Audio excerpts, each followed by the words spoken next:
بسم اللہ الرحمن الرحیم۔ السلام علیکم، میں ہوں منور حسین اور آپ دیکھ رہے ہیں MH TV۔ ناظرین، دجال کے بارے میں تو آپ نے سنا ہی ہوگا۔ اللہ تعالیٰ نے فرمایا کہ دجال کا فتنہ زمانہ آخرت میں سب سے خطرناک فتنہ ہے، اور اس فتنے کے بارے میں حضور اکرم صلی اللہ علیہ وآلہ وسلم نے کیا ارشاد فرمایا، یہ ہم آپ سب دوستوں کے ساتھ شیئر کریں گے۔ آگے بڑھنے سے پہلے ویڈیو کو لائک کریں، شیئر کریں اور کمنٹ سیکشن میں اپنے رائے کا اظہار لازمی، اور گزارش ہے کہ ہماری اس ویڈیو میں اگر کسی قسم کی کوئی غلطی پائیں تو ہمیں ضرور مطلع کریں، نوازش ہوگی۔ رسول اللہ صلی اللہ علیہ وآلہ وسلم نے نماز ختم کی اور ممبر پر تشریف لائے۔ ارشاد ہوا، ہر شخص اپنی جگہ بیٹھا رہے۔ پھر دریافت فرمایا، جانتے ہو میں نے تمہیں بیٹھے رہنے کے لیے کیوں کہا ہے؟ صحابہ کرام نے عرض کیا، اللہ اور اس کے رسول صلی اللہ علیہ وآلہ وسلم ہی بہتر جانتے ہیں۔ فرمایا، میں نے تمہیں شوق دلانے یا ڈرانے کے لیے جمع نہیں کیا، تمہیں جمع کرنے کا مقصد یہ بتانا ہے کہ تمیم داری جو پہلے نصرانی تھا اب اس نے آ کر اسلام قبول کر لیا ہے، بیعت بھی کی ہے۔ پھر اس نے مجھ سے ایک ایسی بات بیان کی جو میرے اس بیان کے مطابق ہے جو میں تمہیں مسیح دجال کے بارے میں کیا کرتا تھا۔ اب اللہ کے رسول صلی اللہ علیہ وآلہ وسلم نے تمیم داری کی زبان بیان کردہ بات سنانا شروع کی۔ میں لخم اور جذام قبائل کے 30 آدمیوں کے ساتھ سمندر میں 24 جہاز پر سوار تھا۔ ایک بڑی موج آئی اور جہاز کو بہا کر لے گئی۔ سمندری طوفان میں ہمارا جہاز 1 مہینے تک ادھر ادھر لڑکھڑاتا رہا، پھر اس کا رخ ایک جزیرے کی طرف ہو گیا، یہاں تک کہ سورج غروب ہو گیا۔ جزیرے کے قریب پہنچ کر ہم ایک چھوٹی سی کشتی میں سوار ہو گئے، پھر جزیرے میں داخل ہوئے۔ ہم نے وہاں ایک گھنے اور کھردرے بالوں والا چوپایا دیکھا۔ بالوں کی بہتات کی وجہ سے اس کی اگلی اور پچھلی جانب کا کوئی پتہ ہی نہ چلتا تھا۔ لوگوں نے اس سے پوچھا، تمہارے لیے بربادی ہو، تم کون ہو؟ وہ کہنے لگا، میں جساسہ ہوں۔ پوچھا، جساسہ کیا بلا ہے؟ وہ بولا، ایک قوم ایسا کرو، اس سامنے والے گرجا گھر میں ایک شخص رہتا ہے، اس کے پاس چلے جاؤ، وہ تمہیں بڑے شوق سے ساری بات بتائے گا اور تمہاری بات بھی سنے گا، وہ تمہارے بارے میں جاننے کا بہت مشتاق ہے۔ جب اس نے ہمیں متذکرہ آدمی کے بارے میں بتلایا تو ہمیں اس چوپائے کے بارے میں شیطان ہونے کا خوف ہوا۔ ہم لوگ جلدی سے اس آدمی کی طرف چل دیے جو گرجے میں داخل ہوئے۔ وہاں ایک آدمی تھا، وہ بہت لمبا تڑنگا تھا، اس کے دونوں ہاتھوں گردن کے ساتھ اور دونوں زانوں ٹخنوں تک لوہے کی زنجیر سے جکڑے ہوئے تھے۔ ہم نے اتنی سختی سے جکڑا ہوا آدمی کبھی نہ دیکھا تھا۔ ہم نے پوچھا، ارے کم بخت، تو کیا چیز ہے؟ وہ بولا، تم لوگ اب میری خبر پر قابو پا ہی لوگے، اب تمہیں میرا حال معلوم ہو ہی جائے گا، پہلے تم بتاؤ کہ تم کون لوگ ہو؟ ہم نے کہا، ہم عرب لوگ ہیں، ہم ایک سمندری جہاز میں سوار ہوئے،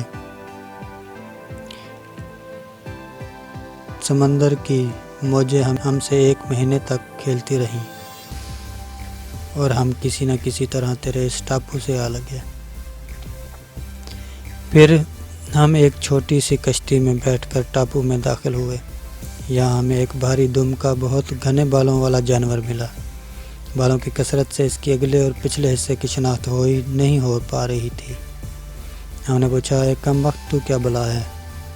وہ بولا، میں جساسہ ہوں۔ ہم نے پوچھا، یہ جساسہ کیا ہے؟ اس نے جواب دیا، تم لوگ اس آدمی کے پاس چلے جاؤ جو گرجے کے اندر ہے، وہ تمہاری خبر کا بے حد مشتاق ہے۔ چنانچہ ہم لوگ تیزی سے دوڑتے ہوئے تیرے پاس آ گئے۔ زنجیروں میں جکڑے ہوئے آدمی نے پوچھا، اچھا تم لوگ مجھے بیسان فلسطین کی ایک بستی کے نخلستان کے بارے میں بتاؤ۔ ہم نے کہا، تو اس نخلستان کے بارے میں کیا پوچھنا چاہتا ہے؟ وہ بولا، میں اس نخلستان کے بارے میں پوچھنا چاہتا ہوں کہ کیا وہ پھلتا پھولتا ہے؟ ہم نے کہا، ہاں پھلتا پھولتا ہے۔ اس نے کہا، اب ان قریب وہ نہیں پھلے پھولے گا۔ پھر اس نے کہا، مجھے طبرستان کے سمندر، یہ سمندر فلسطین میں ہے جو فلسطین اور اردن کے درمیان حد فاصل ہے، کے بارے میں بتاؤ۔ ہم نے کہا، اس کے بارے میں تو کیا پوچھنا چاہتا ہے؟ اس نے سوال کیا، کیا اس میں پانی ہے؟ ہم نے کہا، ہاں اس میں بہت زیادہ پانی ہے۔ وہ بولا، ان قریب اس کا پانی سوکھ جائے گا۔ پھر اس نے کہا، مجھے زاغر ملک شام کا ایک شہر ہے، متعلق معلومات دو۔ ہم نے کہا کہ اس چشمے کے بارے میں تو کیا جاننا چاہتا ہے؟ کہنے لگا، کیا اس میں پانی ہے اور کیا وہاں کے لوگ اس پانی سے کھیتی باڑی کرتے ہیں؟ ہم نے بتایا، اس میں بہت پانی ہے، وہاں کے لوگ اس کے پانی سے بہت فائدہ اٹھاتے ہیں اور کھیتی باڑی کرتے ہیں۔ وہ پوچھنے لگا، مجھے نبی الانبیاء صلی اللہ علیہ وآلہ وسلم کے بارے میں بتاؤ کہ وہ کیا کر رہے ہیں۔ ہم نے کہا، وہ مکہ مکرمہ سے ہجرت کر کے مدینہ تشریف لائے چکے ہیں۔ اس نے دریافت کیا، کیا ان سے عربوں نے لڑائی کی ہے؟ ہم نے کہا، ہاں۔ پوچھا، کیا نتیجہ نکلا؟ ہم نے کہا، انہوں نے قرب و جوار کے عربوں پر قبضہ پا لیا ہے اور عربوں نے ان کی اطاعت قبول کر لی ہے۔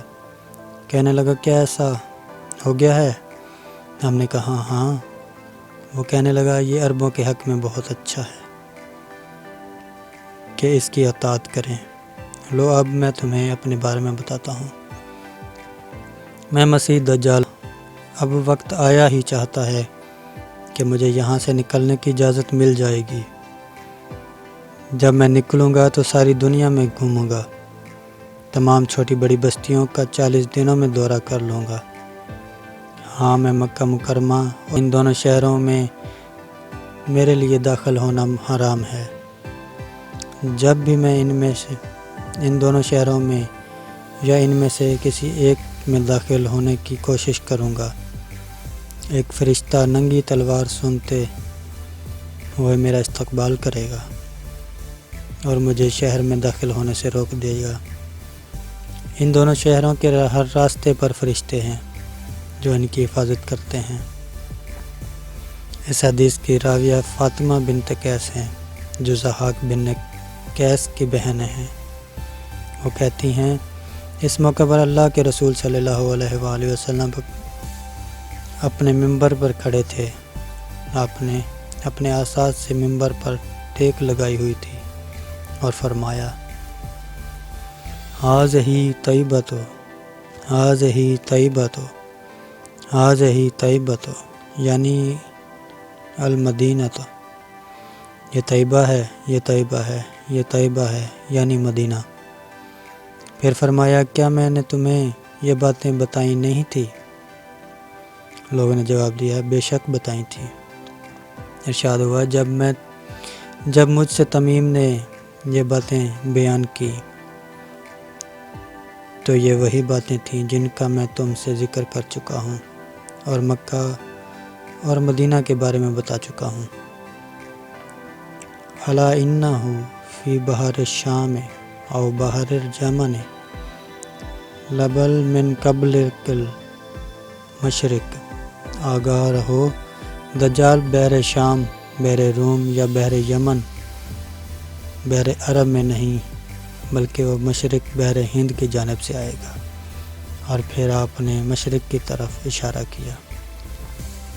آخر میں آپ سب دوستوں سے گزارش ہے کہ اگر میری ویڈیو اچھی لگی ہو تو اس کو لائک ضرور کیجیے گا اور شیئر کرنا نہ بھولیں۔ شکریہ۔